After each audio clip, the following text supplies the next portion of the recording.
No te quedes fuera. Aprende sobre fenómenos naturales, sus riesgos y planificación territorial. Cada martes y viernes a las 11 de la mañana con Cristian Farías en divoxradio.com. Ya estamos de vuelta y se encuentra con nosotros Nicolás Fernández. Bienvenido al programa. Hola, ¿qué tal? ¿Cómo están? Todo bien por acá, esperamos que la audiencia también. Un gusto tenerte con nosotros y para invitarte a esta exploración, una pregunta clásica con la que comenzamos con todos los invitados es, antes de hablar de futuro, entender un poco qué es el futuro para ti. Desde tu experiencia, tu opinión, ¿qué te evoca el futuro? ¿Qué es para ti el futuro? Difícil pregunta igual partiendo de la mañana, pero, o sea, te diría que el futuro, por lo menos como lo veo yo, tiene más que una definición, yo creo que tiene un carácter, a mi juicio, como de colectivo. Generalmente me da la sensación de que, particularmente, o sea, te diría, el futuro que veo ahora, si tú me preguntáis por futuro hace 2 años, probablemente mi respuesta hubiese sido diferente. Pero el futuro que veo ahora tiene que ver con un futuro que requiere mucho de lo colectivo, que requiere mucho de cuestionarse un poco el ego, de cuestionarse mucho también como la razón de por qué hacemos lo que hacemos. Y yo diría que el futuro hoy día tiene que ver con una crisis más que nada de los sentidos, el sentido del tiempo, el sentido de lo que hago, el sentido del trabajo. Yo creo que es un cuestionamiento.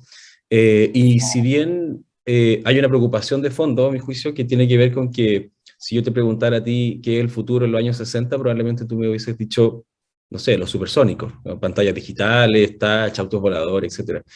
Pero si yo te pregunto a ti hoy día también qué es el futuro, que es la misma pregunta que me hago yo ahora, no hay un horizonte común, no hay una definición de para dónde vamos a ir, no hay una claridad colectiva, no hay un norte común. Entonces te diría que me genera un poco preocupación el pensar en el futuro cuando no hay ese horizonte.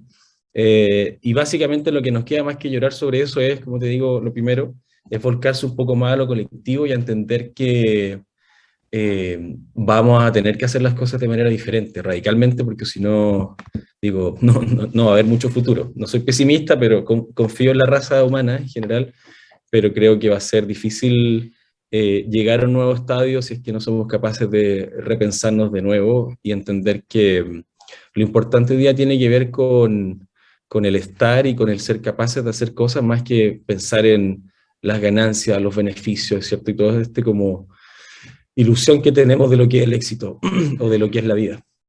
Eso te podría decir como a esta hora por lo menos. Buenísimo, gran reflexión para esta hora de todas maneras. Ahí repensarnos para construir el futuro, está buenísimo.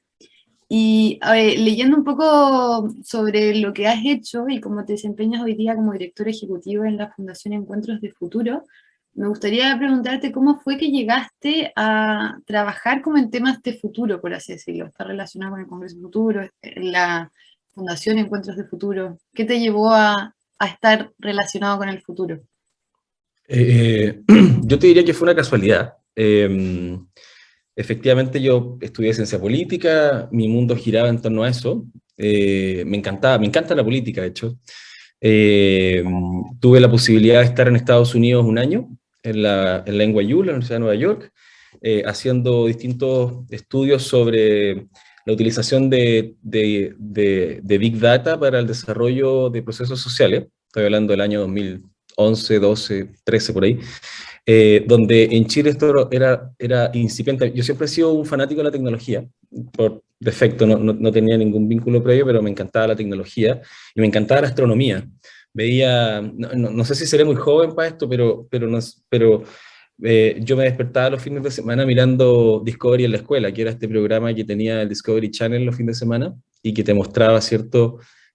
Como todas las maravillas del espacio. Ese eran como mis hobbies. Entonces, bueno, entro a la carrera, estudio esta cuestión, me doy cuenta que en realidad el campo que tenía era muy acotado. De todas maneras, llegué a Chile, hice mi práctica en el Congreso Nacional y ahí conocí a los senadores que son parte de la Comisión de Desafíos de Futuro del Senado. Y ahí estaba Girardi, ahí estaba Chaguán, estaba en ese minuto el senador Cantero, la senadora Goich, Durresti, varios senadores, digo, de todo el espectro político. Y me empecé a meter, digo, por búsqueda personal también de ofrecer como mi apoyo y mi ayuda en ciertos procesos, en el desarrollo particularmente de cómo llevar a la práctica o a ideas de política pública temas que en ese minuto eran muy complejos de entender. En ese minuto me tocó mirar muy en detalle lo que estaban haciendo otros países sobre desarrollos de políticas de futuro, políticas públicas de futuro.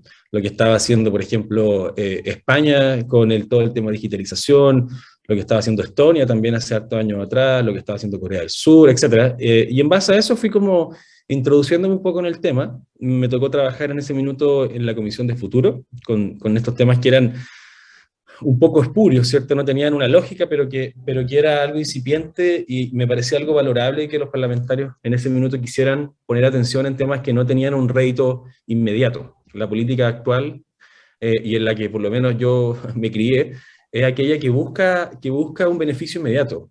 Por tanto, siempre las políticas de largo plazo, o lo que llaman los expertos políticas de Estado, aquellas que trascienden los 4 años o los periodos de gobierno, ¿cierto?, de un país en concreto, son las más difíciles primero de generar, segundo de implementar y tercero de evaluar, porque obviamente los intereses de cada periodo va mutando. Entonces, en ese sentido, me pareció interesante el ejercicio que estaban haciendo. En ese minuto, además, logré trabajar en las comisiones de transporte y telecomunicaciones y otras donde habían temas de tecnología. Y esa combinación de cosas me llevó a que en el verano del año 2013, verano 2014, conocí el Congreso Futuro, y se me pidió en ese minuto, como asesor, que liderara ciertas conversaciones con actores públicos y otros privados, un poco para poder ver de qué manera el evento podía crecer. Y bueno, eso me llevó acá, ahora, después de hartos años.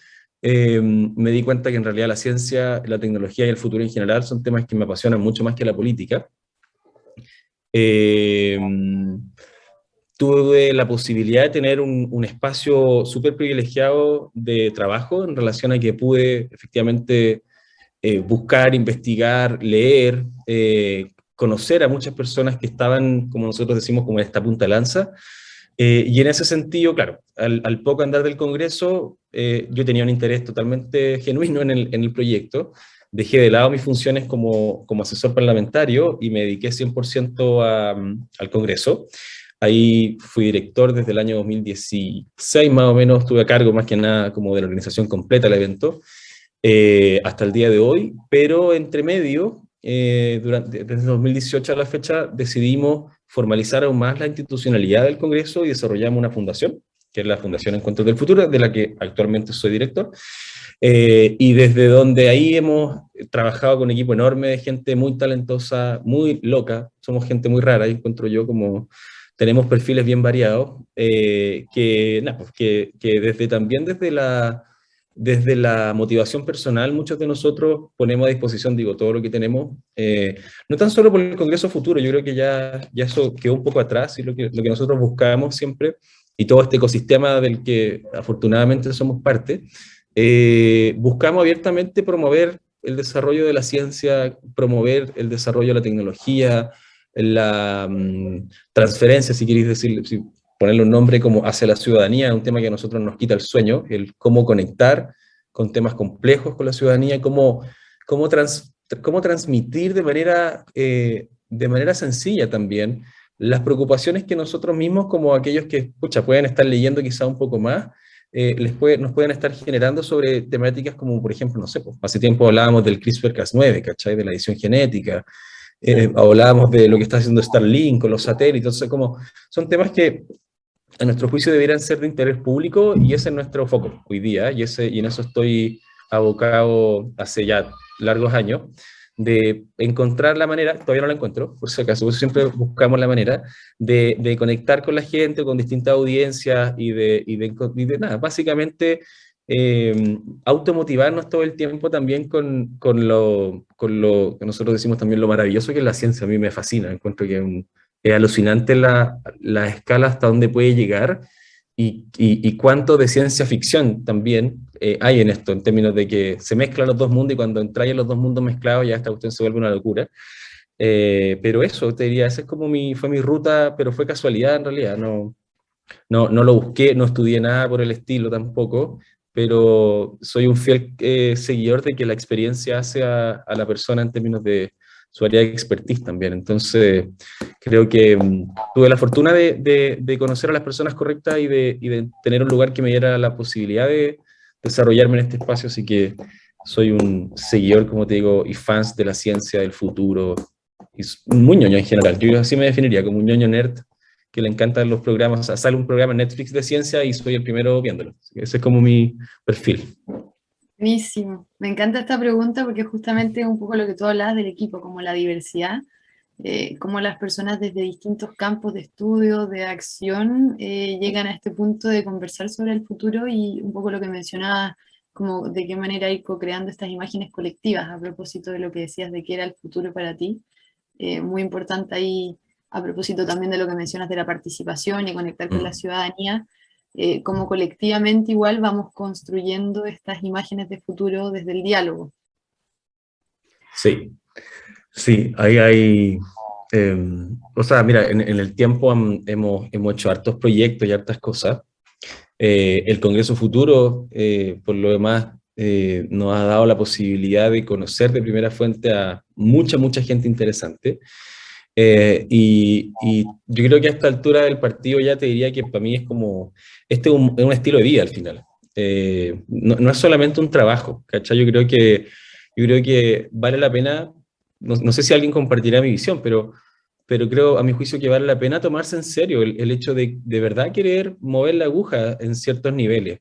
No aspiro no aspiro, y yo creo que nadie de nuestra organización, Fundación o Congreso Futuro, aspira a hacerse conocido públicamente. De hecho, generalmente nosotros durante el año no estamos en ninguna parte de manera pública, pero lo que sí hacemos es que promovemos, asesoramos y orientamos a miles de científicos y de instituciones que desarrollan investigación y otras áreas similares, para que ellos sean los que tengan la palabra, ¿cachai? Yo creo que hemos tratado de ejercer este rol de facilitadores de este diálogo, efectivamente, desde la investigación hacia los medios de comunicación, desde la investigación hacia la ciudadanía, digo ahí con todas las variables cruzadas, porque como te digo, hay harta cosa en estos años, pero las conclusiones a la fecha hoy día te podría decir que no hay una manera de hacer las cosas, por lo menos en el ejercicio local acá en Chile no existe una manera, hay muchas maneras. Me parece que la ciencia, además por la diversidad que tiene, porque nosotros no solo hablamos de ciencia exacta, sino que también hablamos de ciencias sociales, y de tangentes que aparecen por ahí también. O sea, hemos tenido espacio, por ejemplo, para hablar sobre, no sé, pues, el futuro del amor. Por más que hay científicos que tienen un algoritmo que te ayuda a predecir quién podría ser tu próxima pareja, pero son temas que si bien partimos de manera bien estricta, como muy apegado al dogma de la ciencia, no hemos dado cuenta que la ciencia en general o el futuro son temas que a la gente le interesa. O sea, todos por alguna razón tenemos cierto grado de cercanía con esto. Entonces me parece interesante que nosotros asumamos la responsabilidad de encontrar esa forma. Y ese ha sido el proceso y el trabajo del Congreso Futuro.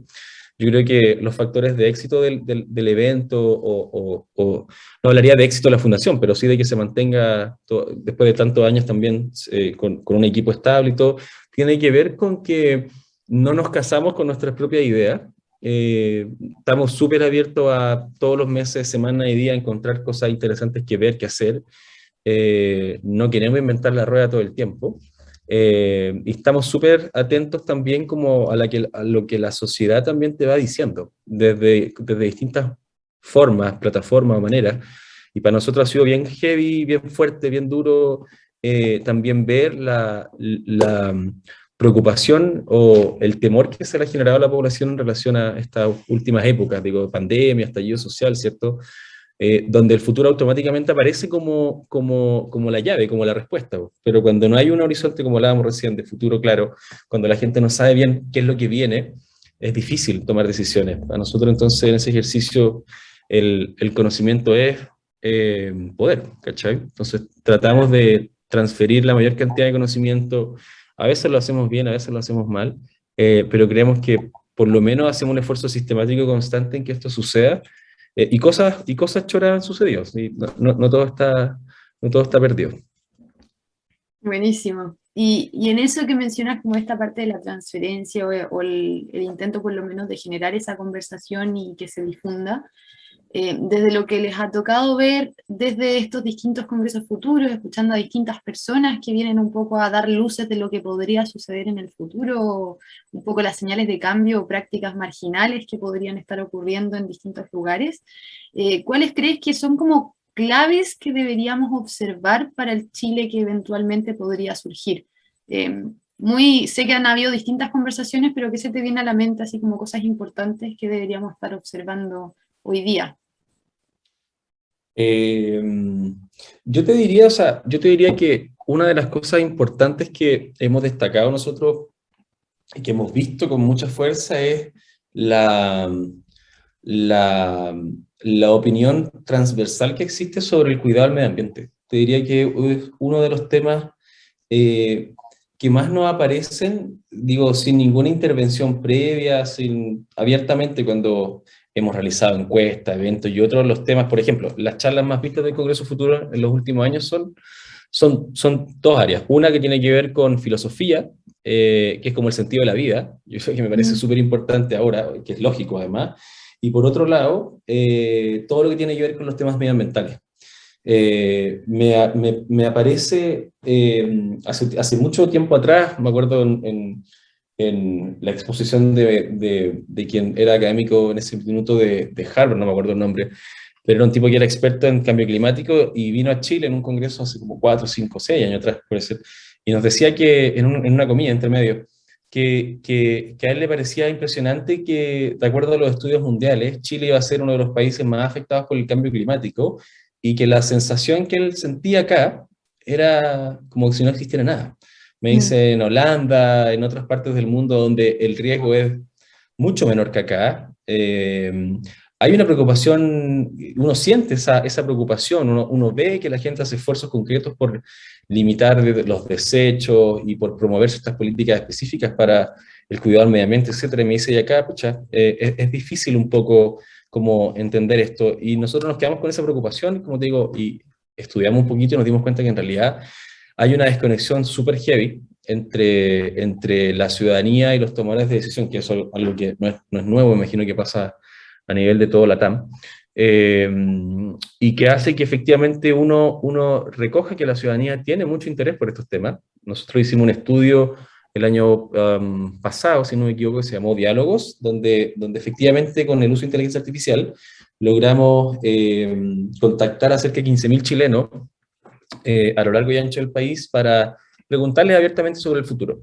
Y sobre estas preguntas, donde la persona podía hablar naturalmente, sin una lista de opciones predefinidas, apareció particularmente, como te digo, este tema. Y nos parece importante hoy día, y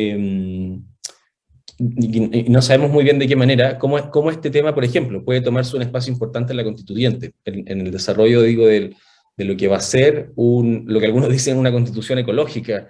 No me atrevería a decir que podemos llegar hasta allá, quizás, pero sí me parece importante buscar la manera o entender de qué forma se puede el Estado en general hacer eco de estas preocupaciones. ¿Cachai? Yo te diría que aparte de la incertidumbre, el temor, el miedo que nos genera un futuro incierto, lo que aparece de vuelta, obviamente, como te digo, es la preocupación por el medio ambiente, y ahí te diría que no sé de qué manera hoy día en Chile o en otras partes del mundo estamos haciendo acciones concretas para eso. Creo que tiene que ser, de nuevo, y vuelvo a la reflexión original, tiene que ser un esfuerzo hipercolectivo al final, donde por un lado desde el modelo de negocios va a tener que cambiar, etc. Creo que hay preocupaciones súper legítimas, y que ahora con todo lo que está ocurriendo además, como con pandemia, donde tenéis más tiempo un poco quizás para reflexionar, donde particularmente acá en Chile estamos mucho más directos, siento yo, no hay tanto espacio a la duda, no hay tanto espacio a la falta de ética, etc. Creo que estos temas van a empezar a tomar un poquito más de fuerza, y yo espero que efectivamente logremos hacer cosas digo, relevante en esta materia, porque me parece preocupante que con los informes del IPCC, por ejemplo, actuales, donde ya sabemos las complejidades climáticas a las que nos vamos a enfrentar, todavía sigamos con esta suerte como de falsa tranquilidad, digo yo, como que en vez de falsa modestia y una falsa tranquilidad, como que no nos hacemos cargo. No sé si somos muy inconscientes o nos falta otro tiempo más de pandemia para quizás poder tomar un poco más de conciencia, pero te diría que esos son los temas hoy día que por lo menos nosotros detectamos que están como en las preocupaciones transversales. Por supuesto que hay otro entre medio, pero te diría que ese es para mí, y lo que hemos investigado nosotros, es lo que hoy día está ocupando en algún punto también la cabeza de la ciudadanía en general. Buenísimo tener ahí ese input, un poco lo que tú decías, las charlas más vistas, como lo que ha causado mayor audiencia, por así decirlo, la filosofía del sentido de la vida y temas medioambientales. Interesante ahí a observar a propósito de las cosas que mencionas ahora. En temas medioambientales, por supuesto, como bien dices, y con el último informe del IPCC está más que claro. Me hago la misma pregunta y tampoco tengo respuesta. ¿Qué más nos hace falta para tomar acción con toda la información que hay? Y por otra parte, la filosofía del sentido de la vida me sorprendiste un poco, lo encuentro como también muy importante e interesante que esto hoy día, que sea un tema, un poco lo que mencionabas al principio sobre el futuro y como esto, como de cierta manera estamos cuestionando diversos paradigmas, todavía no tenemos claros los nuevos, pero está habiendo como un espacio para que algo emerja. Me parece puede tener sentido con esto último que nos mencionas de la filosofía del sentido de la vida. Sí, ahí, ¿qué te iba a decir? Me parece interesante me parece importante, o sea, lo conversaba el otro día con el equipo nuestro, que es súper impactante, igual que no sé si uno quizás es capaz o no de verlo, pero estamos siendo testigos de un proceso, digo, que otras generaciones pasadas, hace muchos, muchos años, no habían podido vivir, que son estos grandes cambios civilizatorios donde yo siento que hoy día nosotros probablemente no seamos capaces de ver el cambio completo, eh, pero sí me parece interesante que creo que no queda la duda de que estamos frente a un proceso de un movimiento importante, ¿cachai? Eh, Desde que se están cambiando, o sea, lo conversábamos nosotros quizás hace un tiempo atrás, pero para nosotros hay un tema interesantísimo, a mí en lo personal me mueve mucho, que es el tema del tiempo. Hoy día el concepto del tiempo en general, que es aquello que nos mueve, que es aquello que no se detiene, es algo que se está, a raíz de este proceso, digo, de introspección colectiva, que espero que haya sido la pandemia, ha llevado a resignificarse completamente. O sea, el tiempo que yo le dedico al trabajo, el tiempo que yo le dedico a mi familia, el tiempo que yo quiero gastar haciendo ciertas cosas y no otras, el tiempo que quiero utilizar para, qué sé yo, para lo que sea. Creo que todo eso está cambiando de una manera súper, súper fuerte. Los griegos ya lo decían en original, de hecho los griegos afortunadamente no trabajaban con tiempo, ellos dejaban que los procesos tomaran el tiempo que tomaran y se desarrollaran de acuerdo a lo que necesitaban y a las capacidades que tenían para desarrollarse. Y yo te diría que hoy día gran parte de los problemas, que no sé si a ti te pasa también, tiene que ver con el tiempo. O sea, no alcancé a hacer la postulación a tiempo. Me faltó más tiempo para que no sé qué, que me quedé corto con esto. Entonces, me pasa que es interesante como este periodo te abre conversaciones súper terrenales, como voy a querer trabajar más o no, pero también te abre otras mucho más profundas. Y ser consciente o ser testigo de que esta reflexión profunda que uno no tiene la habitualidad de ver en todas las personas, hoy día la estamos viendo, digo, desde los comerciales de tele, no sé si te has dado cuenta, pero en los comerciales hoy día, desde Mercado Libre y otros, hay una reflexión súper profunda sobre el sentido de la vida, sobre el sentido de lo que estamos haciendo. Entonces, me parece muy interesante el que todos tengamos acceso a esta capa de profundidad, y que yo creo que nada de esto va a resultar, va a tener resultados malos. Desde el tiempo que estamos dedicando hoy día a los que somos papás, a la crianza de los hijos en la casa, que es algo que yo jamás pensé que se podía dar, hasta los beneficios también que te puede traer el tener menos grados de estrés, teniendo menos tiempo de trabajo, más tiempo con tu familia, qué sé yo. Creo que hay cosas que se están moviendo y que hay que ponerle atención y, como te digo, me parece que somos súper afortunados de estar en este proceso, digo, viendo cómo emergen este tipo de cambios, y ojalá pudiésemos ver los resultados, pero te diría que de ser el proceso profundo que yo creo que faltan hartos años más para poder ver sus resultados concretos, pero nada, como yo estoy súper emocionado por esta época en general. Me entretiene mucho. Buenísimo. Ahí lo compartimos, sí. Como disfrutando esa incertidumbre también del cambio, por así decirlo. Ese Sí. transitar del cambio. Oye, vamos a ir a una pequeña pausa musical y vamos a volver a seguir en esta entretenida conversación. Así que unos minutos cortitos y volvemos.